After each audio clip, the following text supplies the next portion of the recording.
Here's my honest review of Moose Craft Barbecue in LA, a barbecue restaurant in Lincoln Heights that also holds a Michelin Bib Gourmand.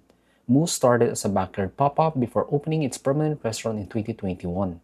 They specialize in Central Texas-style barbecue while also bringing in some California and Mexican influences. I started with a bad Hombre lager. This was light and refreshing, which was perfect with such a heavy barbecue meal. First is the brisket. This was easily my favorite meat of the meal.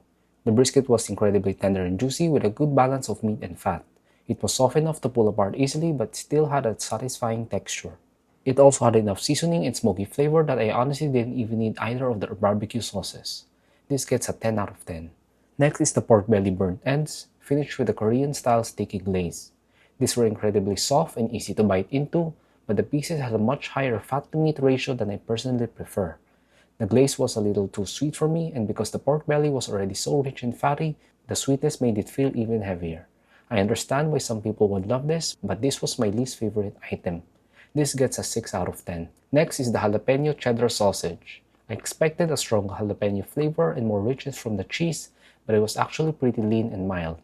The texture was good and it didn't taste bad, but compared with everything else on the tray, this was probably the most forgettable item. This gets a 7 out of 10. Next is a Thicc Burger, and they definitely chose the right name because this patty was really thick. It was juicy, smoky, and seasoned perfectly. Despite how thick the patty was, it didn't feel dry or difficult to eat. The seasoning was also completely on point. It had enough smoky and savory flavor without needing too many extra toppings or sauces. I thought this was just as good as the brisket, and honestly, it might be worth visiting Moose just for the burger alone. This gets a 10 out of 10. Next is the mac and cheese, finished with a toasted panko on top. It was creamy, rich, and very cheesy, while the panko added some crunch so every bite wasn't completely soft. A lot of barbecue restaurants treat mac and cheese like a basic side dish, but this was memorable enough to stand on its own.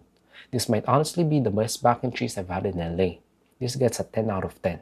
And finally, finished with a banana pudding. This was creamy, sweet, and actually had real pieces of banana throughout it. After eating so much smoked meat, this was the perfect cold and creamy dessert to finish the meal. This gets a 10 out of 10. Overall, there were a couple of misses, but the dishes I loved were some of the best barbecue food I've had in LA. What impressed me most is that the strongest items weren't limited to the smoked meats, and I also only tried a small part of their menu, so I definitely come back to try their other dishes. Moose Craft Barbecue gets a solid 9 out of 10.